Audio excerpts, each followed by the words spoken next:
السلام علیکم۔ لکھاری آن لائن میگزین میں خوش آمدید۔ بے وفائی، عبدالاحد بٹ، قسط نمبر 2، مسٹری بیس ناول۔ چلیں جی سٹارٹ کرتے ہیں۔ یوں ہی دن گزرتے جا رہے تھے اور دیکھتے ہی دیکھتے نبیل یاسمین کے جال میں پھنستا جا رہا تھا۔ سارا کی والدہ کی طبیعت زیادہ دیر تک خراب رہ رہی تھی، اسی وجہ سے یاسمین کو کافی دفعہ موقع مل رہا تھا کہ وہ نبیل سے ملے اور اسے اپنے جال میں پھنسا سکے۔ وہ یہ سب کچھ ایک مقصد پر کر رہی تھی، مگر وہ مقصد کیا تھا وہ کوئی بھی نہیں جانتا تھا۔ اس کی زندگی کی ایک تلخ حقیقت تھی جو صرف اس تک محدود تھی، جس نے اسے یہ سب کچھ کرنے پر مجبور کیا ہوا تھا۔ یہ رات کا پہر تھا اور سارا اس وقت اپنے میکے سے واپس آ رہی تھی۔ مگر اس بات کا نبیل کو علم نہیں تھا۔ وہ اب اپنے دل کے ہاتھوں مجبور ہو چکا تھا اور اس کے دل میں یاسمین کے لیے جذبات ابھرنے لگے تھے، اور وہ چاہ رہا تھا کہ وہ ان جذبات کو اس کے سامنے کھول کر رکھ دے اور اسے بتا دے کہ وہ اس سے محبت کرنے لگا ہے۔ اس لیے وہ اپنے گھر سے نکلتے ہوئے سامنے والے گھر میں داخل ہوا۔ دروازہ بند نہیں تھا۔ مین گیٹ کو کھلا ہوا پا کر اس کے چہرے پر حیرانگی تو پھیلی، لیکن وہ بغیر زیادہ کچھ سوچے سمجھے ہوئے اندر داخل ہوا۔ فاریہ گھر پر موجود نہیں تھی، صرف یاسمین ہی تھی۔ گھر میں داخل ہوتے ہوئے اسے یہ بات تو معلوم ہو چکی تھی کہ فاریہ گھر نہیں۔ اس کے لیے اس نے موقع کو مناسب سمجھا کہ وہ اپنے جذبات کا اظہار کرے۔ یاسمین اپنے کمرے سے نکلی اور سامنے ہی نبیل کو کھڑا پایا تو چہرے پر حیرانگی کے تاثرات پھیلے۔ تم یہاں کیا کر رہے ہو رات کے اس وقت؟ اس نے ماتھے پر بر لیے ہوئے نبیل کی طرف دیکھ کر کہا، جبکہ وہ نظریں جھکاتا ہوا گہری سوچ میں مبتلا ہوا۔ وہیں دوسری طرف سارا بھی گھر پہنچ چکی تھی، اور وہ گھر پہنچی تو وہاں پر نبیل موجود نہیں تھا۔ اسی لیے اسے حیرانگی اور باہر نکلی، کیونکہ اسے نبیل کی حرکتوں پر شک ہو رہا تھا۔ پہلے تو وہ کبھی نہیں چاہتا تھا کہ وہ اتنی دیر تک جا کر میکے رہے، اور اب اسے خود لے کے بھی نہیں آ رہا تھا۔ اور اب تو اسے یاسمین پر بھی شک ہونے لگا تھا، کیونکہ جتنی اچھی وہ دکھ رہی تھی سارا کو لگ رہا تھا وہ اتنی اچھی ہے نہیں۔ وہ ضرور کوئی نہ کوئی کھیل کھیل رہی ہے۔ اس لیے وہ جان بوجھ کر نبیل کو بتائے بغیر گھر واپس آئی تھی، اور اب اس کے شک کے مطابق نبیل گھر پر نہیں تھا۔ اور جب وہ نکلی تو سامنے والے گھر کا دروازہ کھلا پا کر شک میں مزید اضافہ ہوا تو گھر کے اندرونی حصے کی طرف قدم بڑھائے۔ بولو بھی، کیا بات کرنے آئے تھے؟ یاسمین جو نبیل کے سامنے کھڑی ہوئی اس کے جواب کا انتظار کر رہی تھی۔ اسے خاموش پا کر اس نے اس سے کہا، جس پر اسے نظریں اٹھاتے ہوئے یاسمین کی طرف دیکھا۔ دیکھیں یاسمین، مجھے نہیں پتا کہ یہ سب کچھ کب ہوا، کیسے ہوا، کیوں ہوا۔ شاید نہیں ہونا چاہیے تھا، شاید، لیکن یہ میرے بس میں نہیں۔ سمجھ نہیں آ رہا کہ کس طرح کہوں۔ اس نے ایک لمحے کے لیے یاسمین کی طرف دیکھا تو تھا، مگر بات کرتے ہوئے نظریں جھکا لی تھیں۔ کیا بات ہے جس کو کہنے میں اتنا جھجک رہے ہو؟ اس نے چہرے پر شیطانی مسکراہٹ لیے ہوئے اس کی طرف دیکھ کر کہا۔ یاسمین کی بات سن کر نبیل نے ایک گہرا سانس لیا اور نظریں اٹھا کر اس کی طرف دیکھا۔ یاسمین، میں آپ سے بس، اس سے آگے ایک اور لفظ نہیں۔ یہ کیا کہہ رہے ہو تم؟ دماغ تو ٹھیک ہے تمہارا؟ نبیل جو اپنی محبت کا اظہار کرنے والا تھا اس سے، یاسمین نے اس کے الفاظ کو وہیں پر تھماتے ہوئے نہایت غصے بھرے لہجے میں اس سے کہا، جس پر وہ حیرانگی سے اس کی جانب دیکھ گیا۔ میں پورے ہوش و حواس میں کہہ رہا ہوں، اور دماغ بھی ٹھیک ہے میرا، آخر اس میں غلطی کیا ہے؟ وہ اس کے جواب دیتے ہوئے بولا۔ اس میں ٹھیک ہی کیا ہے؟ تم کیا کہہ رہے ہو معلوم بھی ہے؟ شادی شدہ ہو تم؟ وہ اسے اس کی شادی کے متعلق یاد کرواتے ہوئے بولی۔ تو ٹھیک ہے، پھر میں اپنی شادی کو ختم کر دیتا ہوں، لیکن میں تمہارا منہ توڑ دوں اس سے پہلے میں یہاں سے دفع ہو جاؤ۔ تم جیسے مردوں کا مسئلہ یہ ہے کہ جہاں اکیلی عورت دیکھتے نہیں وہیں منہ مارنے آ جاتے ہو۔ نبیل کی بات کو ایک مرتبہ پھر سے کاٹتے ہوئے یاسمین نے اسے یہاں سے جانے کے لیے صاف طور پر کہہ دیا، جس پر وہ غصے سے اس کی جانب دیکھتے ہوئے باہر کی طرف قدم بڑھا دیے۔ اسے وہاں سے جاتے ہوئے دیکھ کر یاسمین کے چہرے پر شیطانی مسکراہٹ ایک بار پھر سے پھیلی، کیونکہ وہ جو چاہ رہی تھی وہ تو ہو چکا تھا۔ وہ بھی اس کی ترچھی نگاہوں سے دور ہوا ہی تھا کہ اسی لمحے یاسمین کے کانوں میں یہ آواز گونجی تو وہ حیرانگی سے اپنے قدم بڑھاتے ہوئے باہر کی طرف آئی۔ شرم نہیں آئی تمہیں؟ یاسمین جیسے ہی باہر پہنچی تو اس نے وہاں پر کسی اور کو نہیں بلکہ سارا کو کھڑا ہوا پایا، جو شاید ان کی ساری باتیں سن چکی تھی، اور اسی وجہ سے اس نے ایک زوردار تھپڑ نبیل کے چہرے پر مارا تھا۔ یہ بات کرتے ہوئے سارا نے ایک لمحے کے لیے نمزدہ آنکھوں کے ساتھ پیچھے کھڑی ہوئی یاسمین کی طرف بھی دیکھا۔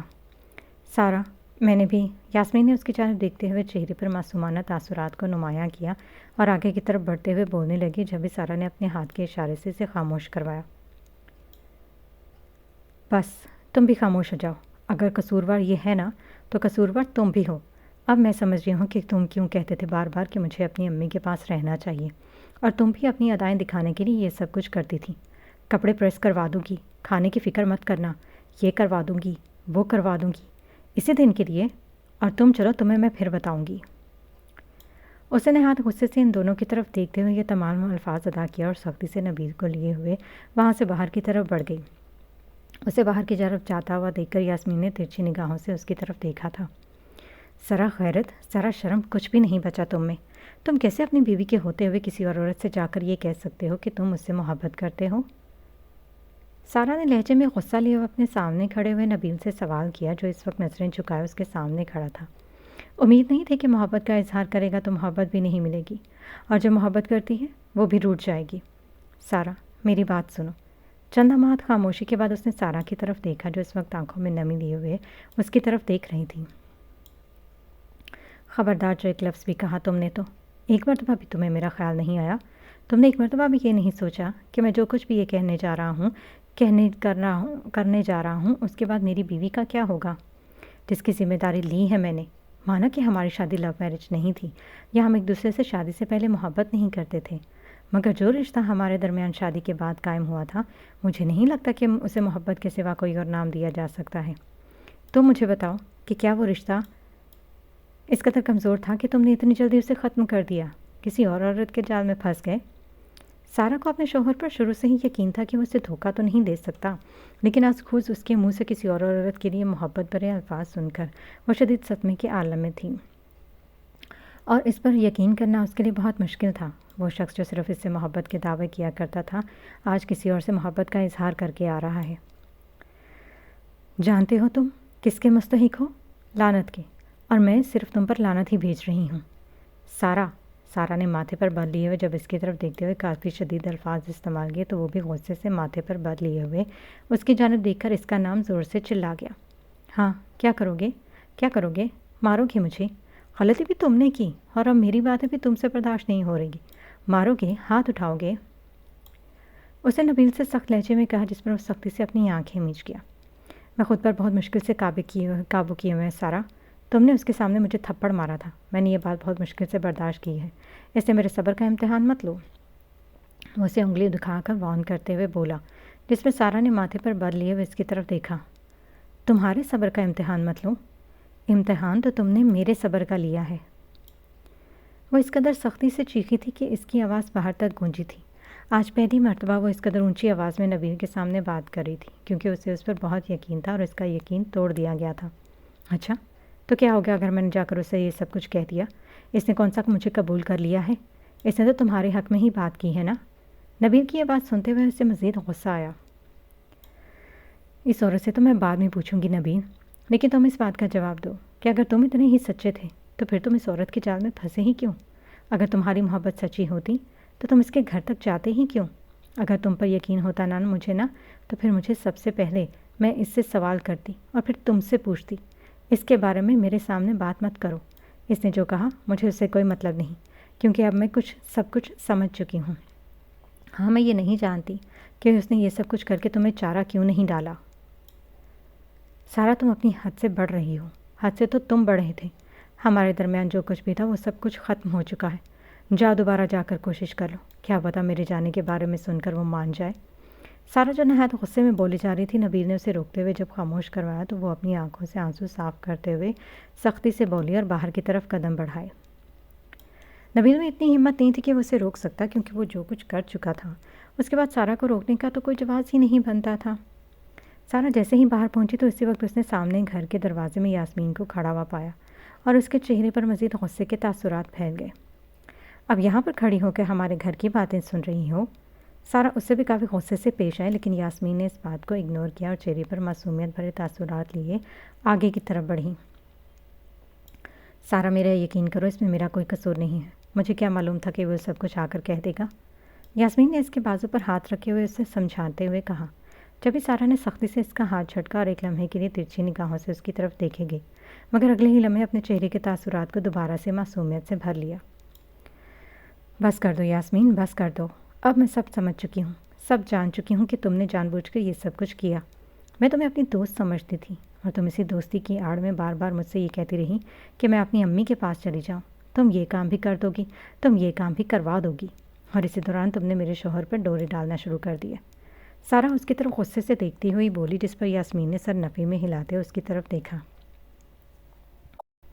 ایسی کوئی بات بھی نہیں ہے، آخر مجھے ضرورت ہی کیا پڑی ہے کہ میں اس پر ڈورے ڈالوں؟ اور اگر تمہیں مجھ پر یقین نہیں ہے تو مت کرو، مجھے کوئی پرواہ نہیں ہے، کیونکہ ابھی تمہیں مجھ سے ملے ہوئے دن ہی کتنے ہوئے ہیں۔ لیکن اپنے شوہر کے بارے میں بھی تو سوچو، جس کے ساتھ اتنے عرصے سے ہوں، اس نے مجھ سے یہ سب کچھ کیوں کہا؟ اگر میں اس کے لیے کوئی جان بن رہی ہوتی تو وہ خوشی خوشی چلتے ہوئے اس جال میں آیا۔ اگر وہ چاہتا تو پہلے ہی دن مجھے کہہ دیتا کہ اس کی بیوی کی غیر موجودگی میں اس کے پاس مت آؤں۔ ہاں، میں نے اس پر ڈورے ڈالے، لیکن کیا صرف میں قصوروار ہوں؟ صرف میں قصوروار نہیں ہوں، میرے ساتھ ساتھ تمہارا شوہر برابر کا شریک ہے۔ وہ سب کچھ جانتا تھا جو کچھ ہو رہا ہے، اور یہ بات بھی یاد رکھنا، میں نے اس سے محبت کا اظہار کیا ہی نہیں تھا۔ وہ آیا تھا میرے گھر، مجھے یقین نہیں تو اپنے شوہر سے پوچھ کر اس بات کی تفتیش کر لینا۔ اس سے پوچھنا کہ کبھی میں نے اپنے الفاظ کے ذریعے اس سے یہ کہا کہ میں اس سے محبت کرتی ہوں، یا اس طرح کا کچھ بھی۔ میں تو قصوروار ٹھہراؤں گی عورت ہوں نا۔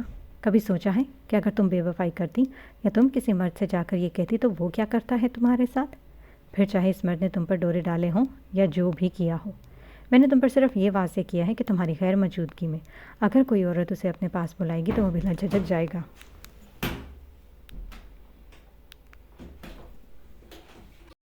وفا تو وہ ہوتی ہیں کہ اگر غیر عورت بلائے بھی تو مرد اسے دھتکار دے، اس عورت کو اپنے گھر کی دہلیز کو پار بھی نہ کرنے دے۔ اگر وہ تماشا لگنے سے بچانا چاہتا تھا تو ایک کام کر سکتا تھا، تمہیں یہاں سے کہیں اور لے جاتا، لیکن اس نے کیا کیا؟ وہ تو سکون سے اس چیز کو انجوائے کرتا رہا۔ جانتی ہو کیوں؟ کیونکہ وہ بے وفا ہے۔ باقی جو تمہارا فیصلہ ہوگا وہ تم پر منحصر ہے۔ میں تمہیں جو سمجھانا چاہتی تھی، امید ہے کہ تم سمجھ چکی ہوگی۔ یاسمین نے ایک ایک کرتے ہوئے کافی باتیں اس کے سامنے رکھی تھی، اور ان ساری باتوں کو سنتے ہوئے سارا صرف اور صرف حیرانگی میں مبتلا ہوتے ہوئے کچھ اور ہی سوچنے پر مجبور ہو رہی تھی۔ جو کچھ بھی یاسمین کی طرف سے کہا گیا تھا، آخر کو وہ سچ ہی تو تھا۔ اس معاملے میں صرف یاسمین کو ہی قصور نہیں ٹھہرایا جا سکتا۔ اپنی بات مکمل کرتے ہوئے یاسمین اندر کی طرف بڑھ گئی، جبکہ سارا یہاں پر ایک لمحے کے لیے بھی نہیں رکنا چاہتی تھی۔ رات گزری، یاسمین سیڑھیاں چڑھتے ہوئے اپنے گھر کے اوپر والے فلور کی بالکنی میں آ کر کھڑی ہوئی۔ وہاں سے وہ سامنے والے گھر کو صاف طور پر دیکھ پا رہی تھی، اور اس گھر کو دیکھتے ہوئے اس کے چہرے پر شیطانی مسکراہٹ پھیلی۔ ہاں، میں دشمن ہوں ہر اس مرد کی جو اپنی بیوی سے بے وفائی کرتا ہے۔ تمہیں میں نے پرکھا، اور تم تو یوں تھے کہ جیسے پہلے سے ہی تیار ہو۔ تمہاری بیوی تمہارے ساتھ وفا کرے، ہر لمحہ تمہارا خیال رکھے، اور اگر وہ چند دن کے لیے اپنے گھر چلی جائے تو تم چند لمحوں کی لذت کے لیے سب کچھ بھلاتے ہوئے دوسری عورت کے جال میں پھنس جاؤ۔ یہ بے وفائی نہیں تو اور کیا ہے؟ وہ وہاں پر کھڑی ہوئی اس گھر کی جانب دیکھتے ہوئے بولی۔ اس کے ذہن میں صرف اور صرف نبیل کا خیال تھا، اس کے لیے غصہ پھیلا ہوا تھا۔ اس سمے نبیل اپنے گھر سے باہر نکلا اور سامنے ہی بالکنی میں اسے دیکھا۔ چاہے رات کا پہر ہی تھا، لیکن وہ پھر بھی اس سے بات کرنا چاہ رہا تھا، کیونکہ جو کچھ یاسمین نے بھی اس کے ساتھ کیا تھا، اس کے بعد اسے امید نہیں تھی کہ وہ انکار سننے کو ملے گا۔ مطلب اسے ادائیں دکھانا، اسے محبت کے جال میں پھنسانے کی کوشش کرنا۔ اس لیے اس نے وہاں پر کھڑے ہوئے ہی یاسمین کو اشارہ کیا کہ وہ اس کے گھر آ رہا ہے۔ یاسمین جو اوپر کھڑی ہوئی تھی، اس نے حیرانگی سے اس کی طرف دیکھا اور فوراً نیچے اترتے ہوئے اپنے قدم مین گیٹ کی طرف بڑھائے۔ تم یہاں کیا کر رہے ہو اس وقت؟ وہ یاسمین کے پہنچنے سے پہلے ہی وہاں پہنچ چکا تھا اور اس کا انتظار کر رہا تھا۔ جب یاسمین نے نہایت غصے سے اس کی طرف دیکھتے ہوئے اس سے سوال کیا، جو گھر میں داخل ہو چکا تھا، تم سے جواب لینے آیا ہوں۔ اتنا سب کچھ کرنے کے بعد تم نے وہ سب کچھ کیوں کہا؟ کیوں تم نے انکار کیا؟ اسے شدت بھری نظروں سے اس کی طرف دیکھتے ہوئے سوال کیا، جس پر یاسمین غصے سے اس کی طرف دیکھنے لگی۔ دیکھو، میری بات غور سے سنو، اس سے پہلے کہ تمہاری بیوی دوبارہ آ جائے اور پھر سے کسی بھی قسم کا تماشا لگے، اس سے بہتر ہے کہ تم یہاں سے نکل جاؤ اور میں تمہارے کسی بھی سوال کا جواب دینے کی پابند نہیں۔ یاسمین کی بات سنتے ہوئے نبیل کے ماتھے پر بل نمایاں ہوئے۔ نہیں آئے گی وہ۔ دیکھو، اگر تم اس کی وجہ سے انکار کر رہی ہو تو تمہیں فکر کرنے کی ضرورت نہیں ہے۔ تم بے فکر ہو جاؤ اور مجھے یہ بتاؤ کہ کیا تم نے انکار اس کی وجہ سے کیا تھا؟ دیکھو یاسمین، ہمیں کسی سے بھی ڈرنے کی ضرورت نہیں ہے۔ محبت کی ہے میں نے تم سے۔ نبیل اب تک نہیں سمجھ پایا تھا کہ یاسمین نے اسے پرکھنے کے لیے کھیل کھیلا تھا، اسے جال میں پھنسانے کی کوشش کی تھی، اور وہ مکمل طور پر اس جال میں پھنس گیا تھا۔ بلکہ وہ تو ابھی تک یہی سوچ رہا ہے کہ شاید اس نے سارا کی وجہ سے اس کی محبت کو قبول نہیں کیا۔ تم پاگل ہو گئے ہو حقیقت میں۔ میری بات کان کھول کر سنو، میں یاسمین ہوں، کسی سے ڈرتی نہیں ہوں، بلکہ ہر کوئی مجھ سے ڈرتا ہے، سمجھے تم؟ اور رہی بات تم سے محبت کی، تو تم مجھے یہ بتاؤ کہ کبھی میں نے تم سے یہ کہا کہ میں تم سے محبت کرتی ہوں؟ کبھی اظہار کیا ہے میں نے تم سے؟ یاسمین کا کیا گیا سوالوں سے مکمل طور پر خاموشی اختیار کرنے پر مجبور کر گیا تھا، کیونکہ اس کا جواب تو اس کے پاس تھا ہی نہیں۔ اب خاموش کیوں ہو گئے ہو؟ مجھے جواب دو میری بات کا۔ یاسمین کے سوال کرنے پر وہ سر نفی میں ہلاتے ہوئے اس کی طرف دیکھنے لگا۔ تم نے کبھی مجھ سے یہ نہیں کہا، مگر ہمیشہ اشاروں میں تو یہی واضح کیا کہ تم مجھ سے اشارے؟ نبیل ابھی بول ہی رہا تھا کہ اسی لمحے یاسمین اس کی بات کاٹتے ہوئے طنزیہ انداز میں بولی اور ایک زوردار کہکہا لگایا۔ محبت ہمیشہ لفظوں سے ہوتی ہے، اشاروں سے نہیں۔ میں نے تم سے کبھی نہیں کہا، سمجھے؟ اب یہاں سے جاؤ، میرا فضول میں وقت ضائع مت کرو۔ یاسمین کا یہ بدلا ہوا رویہ اور یہ الفاظ سنتے ہوئے شدید صدمے کا شکار ہوا۔ دیکھو، میرے ساتھ یہ مت کرو، میں نے تم سے واقعی ہی محبت کی ہے۔ وہ بھی اسی بات پر ڈٹا ہوا تھا۔ اچھا، تم نے مجھ سے محبت کی ہے؟ تو پھر یہ بتاؤ کہ سارا سے محبت نہیں کی تھی تم نے؟ سارا سے بھی تو تم نے محبت کی تھی نا؟ اسے بھی محبت کا اظہار کیا، ہمیشہ اپنی محبت کا یقین دلایا، اور آخر میں کیا کیا؟ اب تو تم میرے سامنے کھڑے ہو کر اپنی محبت کا اظہار کر رہے ہو۔ جانتے ہو کیا بات ہے، تم نے کبھی سارا سے سچی محبت کی ہی نہیں، کیونکہ سچی محبت کیا ہوتی ہے اس کا مطلب تم جانتے ہی کیا ہو۔ میں نے لاکھ تمہیں اپنی طرف مائل کرنے کی کوشش بھی کی ہو، لاکھ دفعہ یہ چاہا ہو کہ تم چل کر میری طرف آ جاؤ، اور اگر تم نے سارا سے جو دعوے کیے تھے محبت کے وہ سچے ہوتے تو یقین کرو تم اس رات مجھے اپنے گھر کی دہلیز پار ہی نہ کرنے دیتے، اور کہتے کہ اس وقت میری بیوی گھر پر نہیں ہے، آپ مجھے یہ دے دیں، میں خود اندر لے جاؤں گا، اور وہیں سے دروازے پر ہی مجھے رخصت کرتے تو پھر یقین ہوتا کہ تم نے جس سے محبت کی ہے اسی ایک کو اپنی زندگی بھر کے لیے چنا ہے۔ لیکن پتہ ہے مسئلہ کیا ہے؟ کہ کچھ مرد تم جیسے ہوتے ہیں جو اپنی بیوی کو چھوڑ کر ہر دوسری کی بیوی، ہر دوسری عورت غیر محرم کزن اس کی طرف بھاگتے ہیں۔ انہیں اپنی بیوی سے زیادہ اچھی تو وہ لگتی ہیں۔ میرا بھی ایک ایسے ہی مرد سے پالا پڑا تھا، اس نے دھوکہ دیا مجھے، لیکن جانتے ہو کہ اس معاشرے میں ہمیشہ لڑکی کو ہی کہا جاتا ہے کہ تم معاف کر دو، مرد ہے۔ میرے ساتھ بھی یہی ہوا تھا، لڑکوں کی ہر ایک برائی کو دور کر دیا جاتا ہے، لیکن لڑکی میں اگر کوئی ایک چھوٹا سا بھی عیب ہونا تو اسے انا کا مسئلہ بنا لیا جاتا ہے۔ کبھی سکون سے بیٹھ کر نہ سوچنا کہ کیا تمہاری محبت واقعی ہی سچی تھے؟ کیا تم نے اپنی بیوی سے بے وفائی نہیں کی؟ اس نے جو کچھ بھی کیا ہے نا تمہارے ساتھ، یقین کرو وہ بہت چھوٹا سا ری ایکشن تھا۔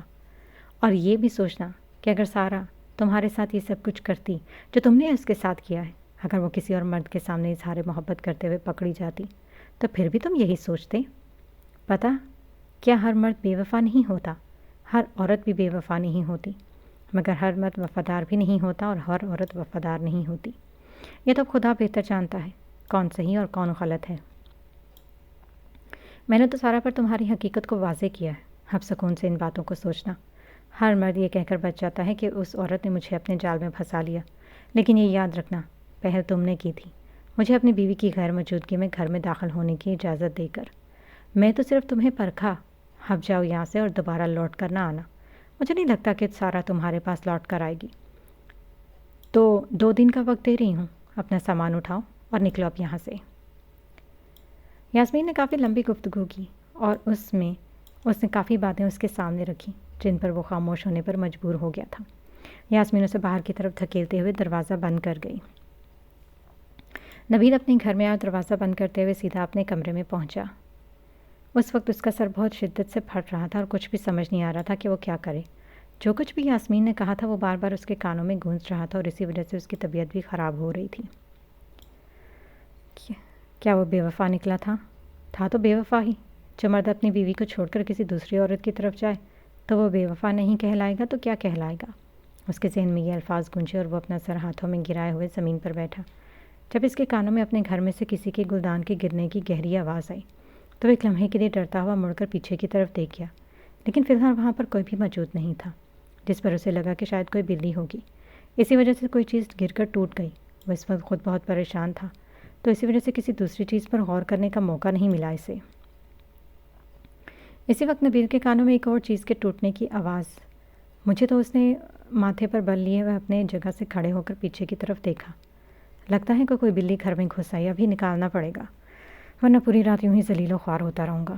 اس نے لہجے میں اکتاہٹ لیے ہوئے یہ الفاظ ادا کیے اور جیسے ہی پیچھے کی طرف قدم بڑھائے تو وہاں پر چیزیں گری ہوئی پائیں۔ لیکن وہاں پر کوئی بھی موجود نہیں تھا اور پر سامنے ہی کھڑکی کو کھلا ہوا پایا تو چہرے پر حیرانگی کے تاثرات میں اضافہ ہوا۔ چھت کا دروازہ بھی کھلا ہوا تھا۔ مجھے تو لگا تھا کہ بلی چھت سے آئی ہے، دروازہ کھلا ہوا ہے، تو یہ کھڑکی کس نے کھولی؟ ہم نے تو آج تک اس کھڑکی کو ہاتھ بھی نہیں لگایا۔ نبیل نے چہرے پر سوالیہ تاثرات لیے ہوئے یہ الفاظ ادا کیا اور آگے کی طرف قدم بڑھائے۔ جب بھی اسے دوسری جانب سے کچھ گرنے کی آواز آئی تو جس کے چہرے پر خوف پھیلنے لگا۔ یہ بلی تو نہیں ہو سکتی، کون ہے؟ پہلے چند الفاظ وہ اپنے منہ میں ہی بڑبڑائے، لیکن آخری دو لفظ اس نے شدید بلند آواز میں پکارے اور وہاں کی جانب قدم بڑھائے۔ مگر پھر وہی ہوا۔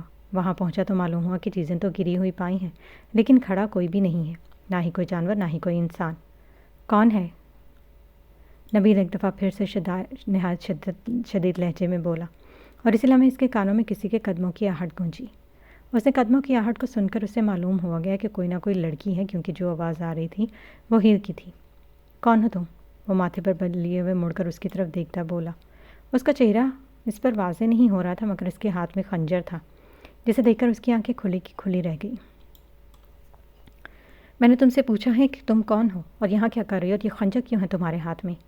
اس نے ایک مرتبہ پھر سے سخت لہجے میں اس سے سوال کیا، جبکہ وہ لڑکی خاموشی سے وہیں پر ہی کھڑی رہی۔ جواب دو، کون ہو تم؟ یوں خاموش رہنے سے کچھ بھی نہیں ہوگا۔ بولو کون ہو اور یہاں کیا کر رہی ہو تم؟ تم یاسمین ہو؟ اس نے ماتھے پر بل لیے ہوئے سوال کیا، اور جیسے ہی یاسمین کا نام لیا تو وہ عورت اس کی طرف بڑھی، مگر نبیل نے ہمت کا مظاہرہ کرتے ہوئے اسے پیچھے کی طرف دھکیلا۔ وہ عورت اسے چند قدم دور ہے، موقع پاتے ہوئے باہر کی طرف بڑھنے لگا، لیکن اسی لمحے اس عورت کے قدموں میں بھی شدت پیدا ہوئی اور اس نے آگے بڑھ کر پیچھے سے اس پر اپنے خنجر سے وار کیا۔ ایک لمحے کے لیے نبیل کی چیخ پورے گھر میں گونجی۔ اس عورت نے خنجر جس بے دردی سے اس کی کمر میں گھونپا تھا، اسی بے دردی سے باہر نکالا اور اس کا رخ اپنی طرف کیا۔ تم کون؟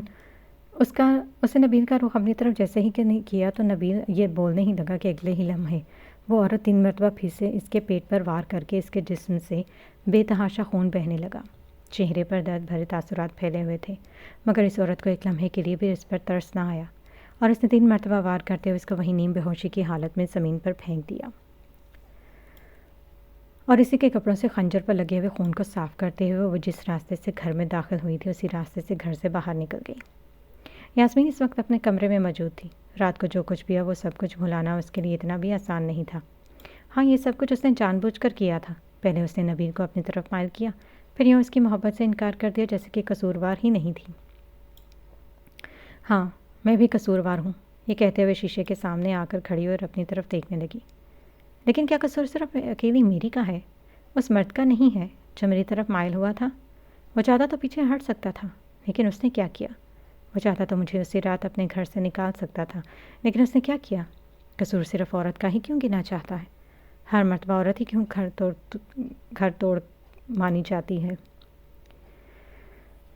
ٹھیک ہے، وہ اسے اپنے جال میں پھنساتی ہیں، میں نے بھی اسے اپنے جال میں پھنسانے کی کوشش کی، لیکن ہر مرد عورت کے جال میں کیوں پھنستا ہے؟ وہ کیوں نہیں سمجھتا کہ اگر وفا کے بدلے وفا مرد کا حق ہے تو پھر عورت کا بھی حق ہے۔ اگر مرد بے وفائی کرے تو اسے فراموش کر دیا جاتا ہے، بیوی کیوں نہیں اسے چھوڑتی؟ اور اگر بیوی بے وفائی کرے تو اسے جان سے مار دیا جاتا ہے۔ یہ فرق کیوں ہے؟ جبکہ اسلام نے تو دونوں کو ہی ایک جیسی سزا منتخب کی ہے، تو پھر اس معاشرے میں ان دونوں کو ایک جیسی سزا کیوں نہیں دی جاتی؟ قصور میرا بھی ہے، قصور تمہارا بھی تھا، اور قصور اس شخص کا بھی ہے جس نے مجھے یہ سب کچھ کرنے پر مجبور کیا، جس کی وجہ سے میں یہ سب کچھ کرنے پر مجبور ہو گئی۔ یاسمین نم آنکھوں کے ساتھ آئینے کی طرف دیکھتے ہوئے بولی۔ اسی وقت اس کے کمرے کا دروازہ کھولتے ہوئے فاریہ اندر داخل ہوئی۔ اس کے چہرے پر پریشان کن تاثرات پھیلے ہوئے تھے۔ بیگم صاحبہ، جلدی چلیں۔ وہ یاسمین نے اس کی طرف حیرانگی سے دیکھا جو کافی پریشان اور ڈری ہوئی لگ رہی تھی۔ وہ اپنی بات کرتے ہوئے ایک لمحے کے لیے خاموش ہوئی تو اس کے ماتھے پر بل پھیلے۔ ہاں ٹھیک ہے، میں تمہارے ساتھ چلتی ہوں، لیکن مسئلہ کیا ہے؟ تم اتنی ڈری ہوئی کیوں ہو؟ یاسمین نے اس کے چہرے پر پھیلے ہوئے خوف کو نوٹس کرتے ہوئے اس سے سوال کیا۔ بیگم صاحبہ، وہ اس کو مار دیا کسی نے؟ یاسمین جو اس وقت آئینے کے سامنے کھڑے ہوئے تھے اس کی بات سنتے ہوئے اس کے چہرے پر شدید حیرانگی پھیلی اور ماتھے پر بل لیے ہوئے اس کی طرف دیکھنے لگی۔ کیا کہہ رہی ہو تم؟ یہ کس نے مار دیا؟ یاسمین نے ایک دفعہ پھر سے فاریہ سے سوال کیا۔ وہ بیگم صاحبہ، نبیل کو کسی نے اس کا قتل کر دیا، اور ابھی کچھ دیر پہلے ہی اس کی بیوی یہی تھی، اسی نے شور مچایا، ابھی دیکھ کر آ رہی ہوں۔ فاریہ کی بات سنتے ہوئے یاسمین کے چہرے پر شدید حیرانگی کے تاثرات پھیلے اور وہ اس کے ساتھ قدم بڑھاتے ہوئے باہر کی طرف بڑھ گئی۔ وہ دونوں سامنے والے گھر میں داخل ہوئیں جہاں پر کئی خواتین جمع ہوئی تھیں۔ کسی نے بے دردی کے ساتھ اسے مار دیا تھا اور وہ اس دنیا سے جا چکا تھا۔ اس کا سر اس کی بیوی کی گود میں تھا اور وہ پھوٹ پھوٹ کر اسے مرا ہوا پا کر رو رہی تھی۔ اس کی آوازیں پورے گھر میں گونج رہی تھیں۔ یہ دیکھتے ہوئے یاسمین نے نمزدہ آنکھوں کے ساتھ سارا کی طرف دیکھا جس کے ہوش و حواس اس وقت مکمل طور پر کھوئے ہوئے تھے۔ وہ بس یوں ہی اس کی طرف دیکھتی گئی اور کچھ بھی نہ کر سکی۔ کسی کو کچھ بھی معلوم نہیں تھا کہ اس کے ساتھ یہ سب کچھ کیسے ہوا، کس نے کیا، کیوں کیا، وجہ کیا تھی، کیا اس کی کسی کے ساتھ دشمنی تھی یا کچھ اور۔ بس جو کچھ ساتھ والے گھر میں رہتے تھے انہیں اتنا پتہ تھا کہ رات کو انہوں نے ایک چیخ کی آواز سنی تھی، لیکن اس پر زیادہ غور نہ کیا گیا اور وہ چیخ وہی تھی جب وہ پیٹھ پر وار کیے جانے سے کراہا تھا۔ یاسمین بھی اسے یوں دیکھ کر کافی صدمے کا شکار ہوئی۔ 2 ماہ بعد 2 ماہ گزر چکے تھے نبیل کی موت کو، لیکن ابھی تک اس بارے میں معلوم نہیں کیا جا سکتا تھا کہ اس کا قتل کس نے کیا ہے۔ بس اتنا معلوم تھا کہ ایک عورت نے کیا ہے۔ سارا کچھ دن تک تو اس گھر میں رہی، لیکن پھر اسے اپنا سب کچھ لے کر وہاں سے اپنی ماں کی طرف چلی گئی۔ یاسمین کے ساتھ اس نے اپنا ہر قسم کا رابطہ ختم کر دیا تھا۔ جاتے جاتے وہ بہت بڑا تماشا لگا کر گئی تھی۔ پوری سوسائٹی میں یاسمین کی ساری کو حقیقت کو کھول کر کہیں سب کے سامنے، جس کی وجہ سے یاسمین جس کی ایک عزت اور مقام تھا پوری سوسائٹی میں، اب شاید وہ ختم ہو چکا تھا۔ اس کو نئے کرایہ دار کی تلاش تو تھی، لیکن وہ فی الحال نئے کرایہ دار رکھ نہیں رہی تھی، کیونکہ جو کچھ پہلے ہو چکا تھا وہ اس صدمے سے بھی نکلنا چاہتی تھی۔ اس کے مطابق وہ نہیں چاہتی تھی کہ نبیل کے ساتھ یہ سب کچھ اور نہ ہی اس سب میں اس کا کوئی ہاتھ تھا۔ وہ اس وقت اپنے لان میں بیٹھی ہوئی تھی جب ہی گھر کی بیل بجی اور فاریہ نے جا کر دروازہ کھولا۔ وہاں پر ایک ہینڈسم سا لڑکا کھڑا ہوا تھا جو اکیلا تھا۔ جی فرمائیے۔ فاریہ نے اسے یہاں پر آنے کی وجہ طلب کی۔ یہ سنا ہے کہ سامنے والا گھر کرائے پر دینا چاہتے ہیں آپ لوگ، اسی سلسلے میں مالک مکان سے ملنا تھا۔ جی اچھا۔ اس لڑکی کی بات سنتے وہ سر ہاں میں ہلا کر یاسمین کی طرف بڑھی اور اسے جب یہ بتایا تو یاسمین نے اس لڑکی کو اندر بلانے کے لیے کہا تھا کہ وہ اسے بتا سکے کہ وہ لوگ ابھی گھر کو کرائے پر نہیں دیں گے۔ لیکن جیسے ہی وہ لڑکا اندر داخل ہوا تو یاسمین کی نظر اس پر جیسے ہی جم گئی۔ وہ پل بھر کے لیے بھی اس سے نظریں نہ ہٹا سکی، کیونکہ وہ اس قدر ہینڈسم تھا کہ کوئی بھی لڑکی اس پر فدا ہو جاتی، مگر یاسمین کا فدا ہونا ایک الگ بات تھی۔ فاریہ تم انہیں گھر دکھا دو۔ یاسمین نے اس کو کچھ کہنے سے پہلے ہی فاریہ سے کہا، جس پر وہ سر ہاں میں ہلاتے ہوئے اس لڑکی کو اپنے ساتھ لیے ہوئے دوسرے گھر کی طرف قدم بڑھا دیے، جبکہ یاسمین نے اسے جاتا ہوا دیکھ کر چہرے پر مسکراہٹ کو نمایاں کیا اور پاس ہی کیاری سے ایک پھول نکالتے ہوئے اپنے بالوں میں لگایا اور ایک لمحے کے لیے جھوم گئی۔ چہرے پر گہری مسکراہٹ پھیلی۔ پہلے تو ہمیشہ ہر مرد اس پر فدا ہوا کرتا تھا، لیکن یہ پہلی مرتبہ تھا کہ اس لڑکے نے یاسمین کو اس کی نظر سے نہیں دیکھا، جبکہ یاسمین اس پر فدا ہوئی تھی۔